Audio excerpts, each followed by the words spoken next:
তুমি তো অন্ধ মানুষ, কুরুক্ষেত্রে যুদ্ধ দেখতে পাবে না, তাই আমি এসেছি তোমাকে একটি জ্ঞান চক্র প্রদান করার জন্য। জয় রাধা কৃষ্ণ প্রেমানন্দে হরি বল। কি বলছে? আমি তোমাকে একটি জ্ঞান চক্র প্রদান করার জন্য এসেছি। জ্ঞান চক্র প্রদান করার জন্য। ওহে গুরুদেব, আপনি এসেছেন আমাকে জ্ঞান চক্র প্রদান করার জন্য, কিন্তু আমি এই জ্ঞান কেন করবেন অন্ধ ধৃতরাষ্ট্র? এই জ্ঞান চক্র কেন ধরে সাধনা করতেছে? জ্ঞান চক্র প্রস্ফুটিত করার জন্য না। কি হয়েছে তোমার অন্ধ ধৃতরাষ্ট্র? ওহে গুরুদেব রে, পুত্র করবে কি করবে?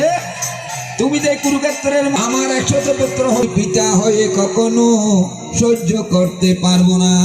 ওহে গুরুদেব, কি বলেছে? আমি পিতা হয়ে আমি ওগুলো দেখতে পারবো না। আমি এখন অন্ধ আছি, ভালো আছি। আমার চক্ষু আমার সঞ্জয় দেবকে দান, সঞ্জয় দেবকে তখন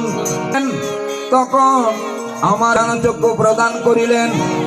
বলতেছেন, ওহে অর্জুন, তুমি কার জন্য আমার চক্ষু প্রদান করিলেন? তবে এমন সময়ের মধ্যে আমার সমবেত জিজ্ঞাসা করতেছেন, বিচারে কুরুক্ষেত্রে সমবেতা ইউৎসবঃ মামকঃ পাণ্ডবাশ্চৈব কিম কুর্বত সঞ্জয়।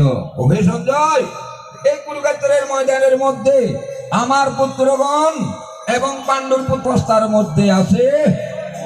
আমার জানতে বড় বাসনা।